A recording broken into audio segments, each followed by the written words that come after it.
Bienvenidos de nuevo a este encuentro con la voz del pastor.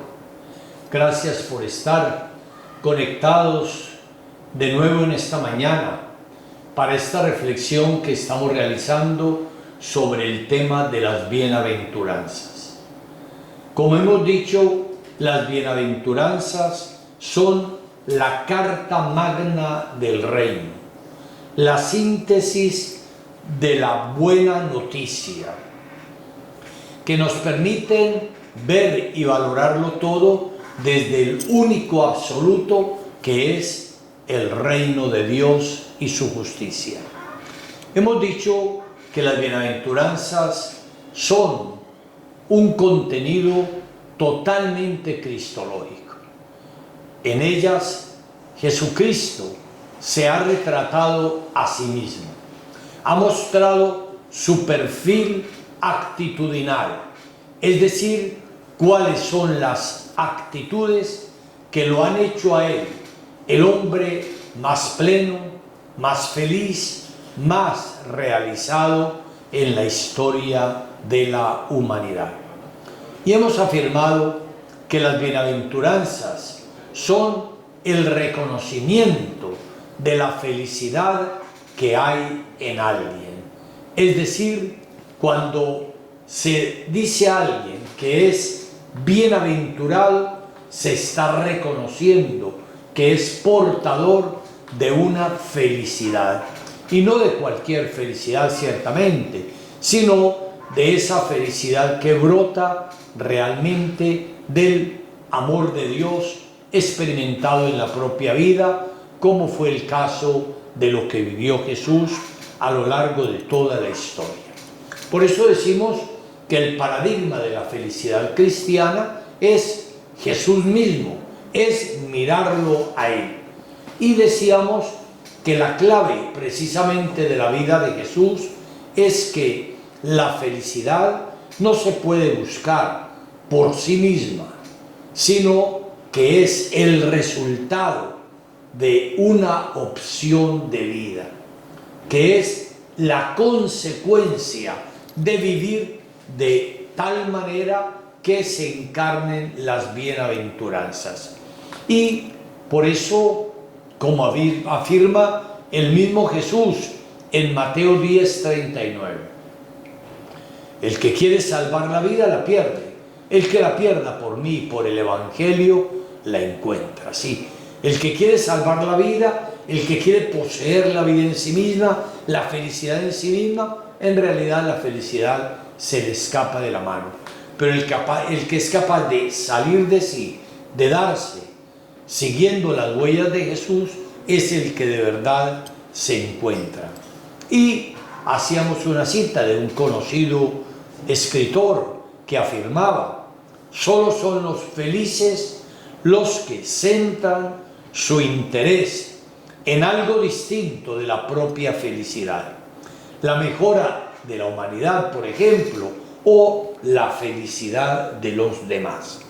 Y le citaba yo a un gran escritor y autor espiritual indio, Rabindranath Tagore, que decía: dormía y soñaba que la vida era alegría. Desperté y vi que la vida era servicio. Serví y vi que el servicio era alegría. Entonces, podemos decir que en las bienaventuranzas estamos encontrando una nueva forma de vida moral. Y una forma de vida moral que supera, no que contradice, pero sí que supera lo que podríamos llamar la moral veterotestamentaria, que estaba cimentada sobre todo en los mandamientos. Todos sabemos que la mayor parte de los mandamientos están escritos en una clave de lo que no hay que hacer: no matar, no adulterar, no fornicar, no, etcétera, es decir, no hacer algo. En cambio, las bienaventuranzas están planteadas en un sentido eminentemente positivo: ser pobres, ser humildes, ser misericordiosos, ser limpio de corazón, etc. Es decir, Es una clave eminentemente propositiva, una perspectiva axiológica, actitudinal, propia del reino que Jesús enuncia. Y todo esto nos lleva, queridos hijos, a una afirmación radical que está contenida precisamente en este código de las bienaventuranzas. Y es que la vocación humana y cristiana es a la bienaventuranza, a la felicidad, efectivamente. Jesús parte de una convicción, la convicción de que el hombre está hecho para la alegría, para la bienaventuranza, para la felicidad.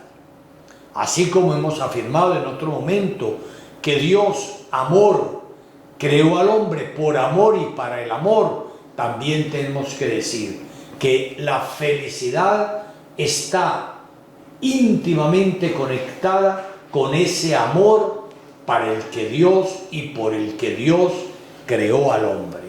La vocación del hombre es la felicidad. Por eso la alegría debe ser el clima normal de la vida cristiana. Y no una alegría que podamos confundir con placeres momentáneos y que se nos escapan, sino con una alegría profunda.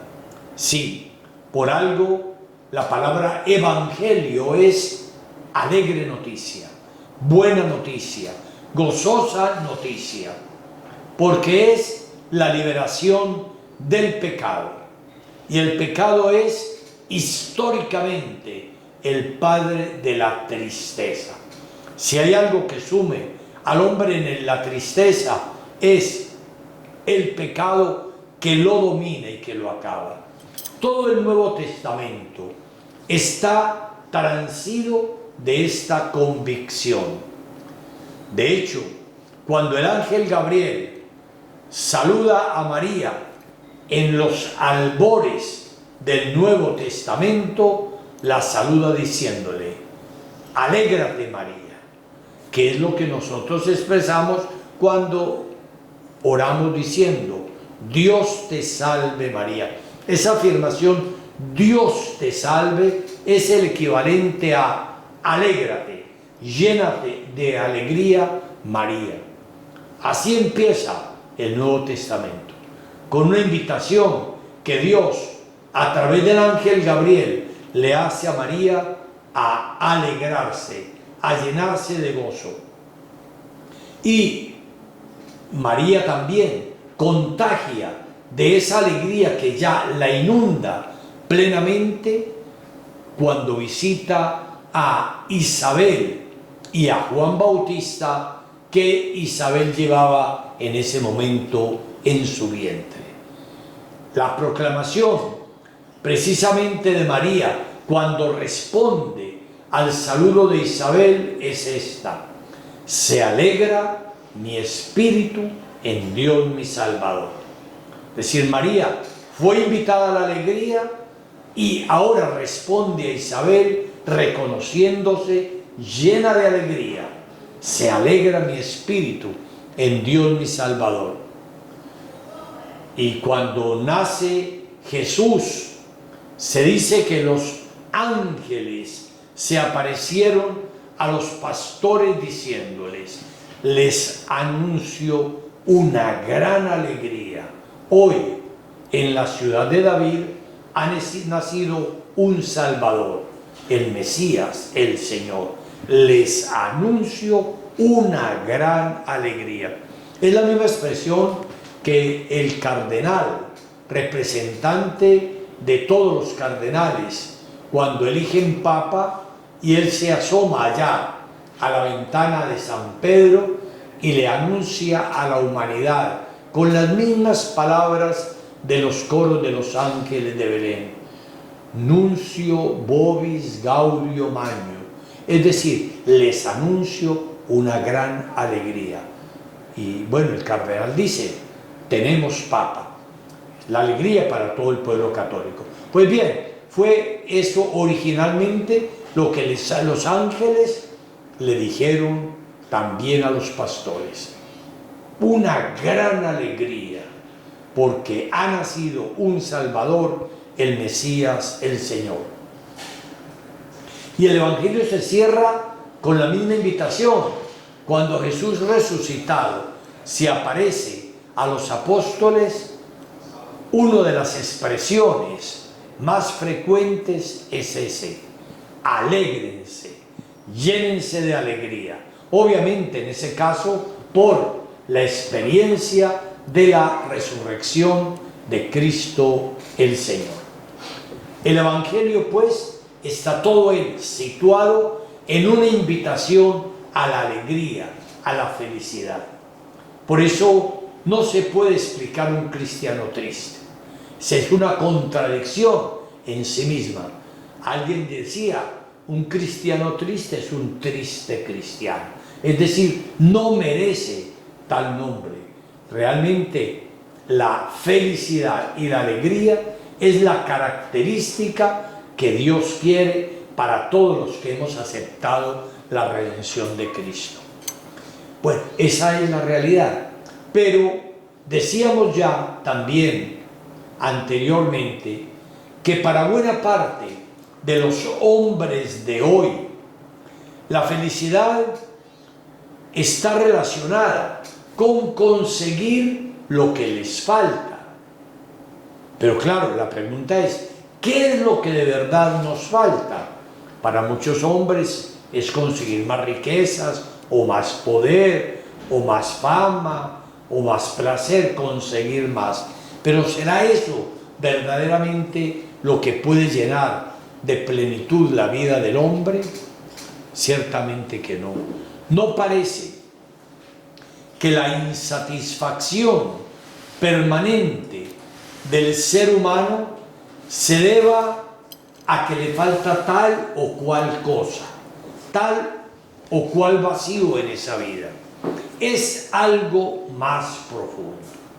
La insatisfacción del hombre allá nace realmente en lo profundo de su ser y no se puede satisfacer o llenar simplemente con la adquisición de una u otra cosa, que pueden calmar por un momento, por unos momentos, realmente esa insatisfacción, pero que no tienen carácter duradero. Realmente hay algo muy profundo en el hombre de esa insatisfacción. Compañera inseparable del hombre en el camino de la vida es la nostalgia. ¿Nostalgia de qué? Nostalgia de algo que no se acierta a definir.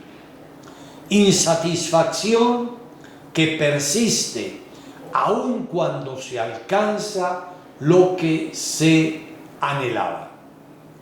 Ambas experiencias tienen su origen en la finitud de la condición humana y son indicativas de una plenitud que no se acierta a definir. Constituyen una experiencia o una especie de tensión que es en sí misma promesa y esperanza. La vida misma del ser humano siempre parece estar pidiendo algo más grande, más pleno, más gratificante. ¿Qué es lo que pide el hombre allá desde lo más profundo de su ser? ¿Qué es? San Agustín, desde su propia experiencia, nos responde claramente: nos hiciste, Señor, para ti, e inquieto está nuestro corazón hasta que descanse en ti. Vuelvo a repetir esta expresión tan conocida por muchos de San Agustín. Nos hiciste, Señor, para ti, y nuestro corazón está inquieto hasta que descanse en ti. El corazón del hombre está inquieto. Y Agustín, que fuese buscador de plenitud, de felicidad, lo experimentó totalmente en su vida. Mañana precisamente se celebra la fiesta de San Agustín en la iglesia. Y con tal motivo yo quisiera invitarlos a leer esa autobiografía de San Agustín que se titula Las Confesiones. Un libro absolutamente encantador, delicioso de leer, en el que Agustín nos abre realmente su vida, nos va contando sus búsquedas, sus dificultades también en esas búsquedas, pero también lo que llega a alcanzar.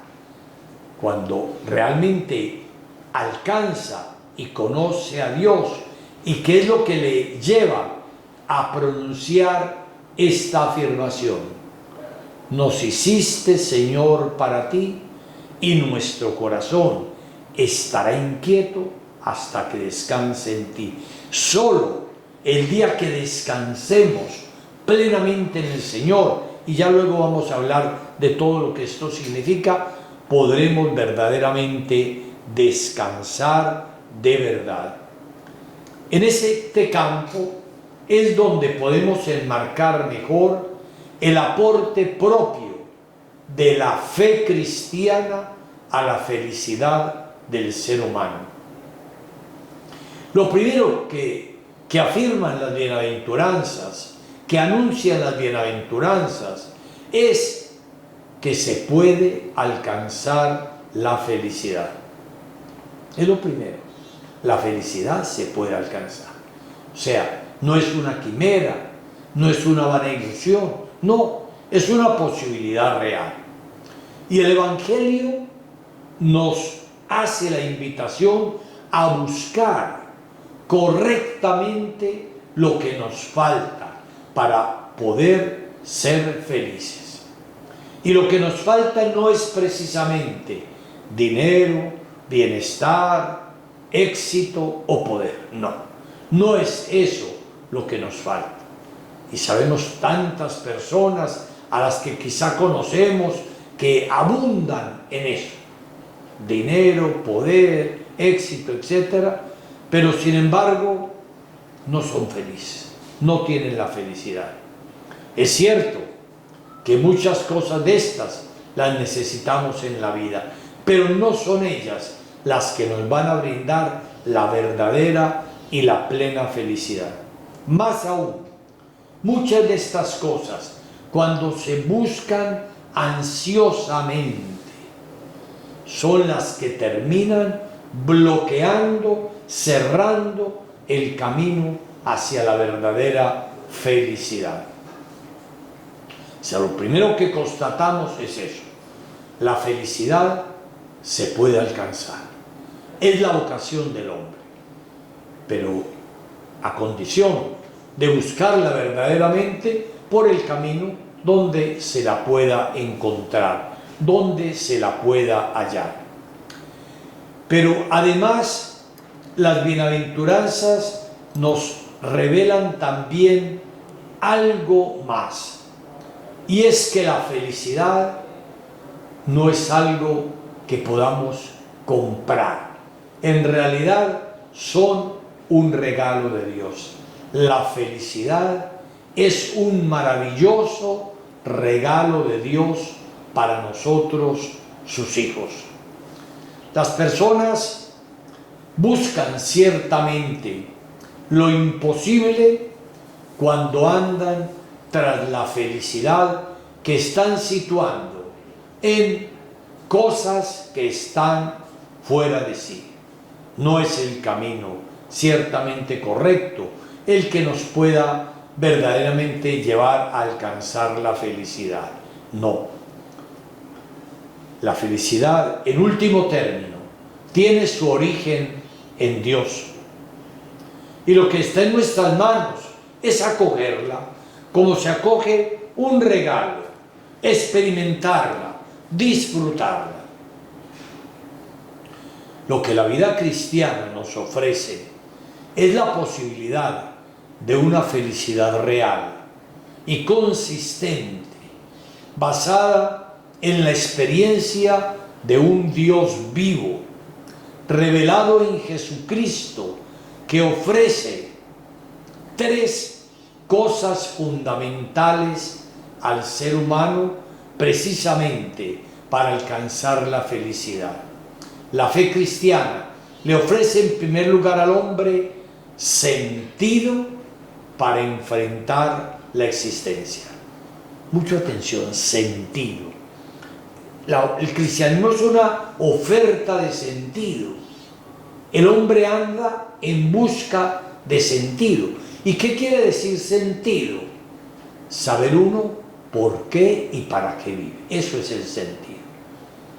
Uno de los libros más vendidos precisamente en estos tiempos es un libro de Viktor Frankl, un psiquiatra, titulado La humanidad en busca de sentido.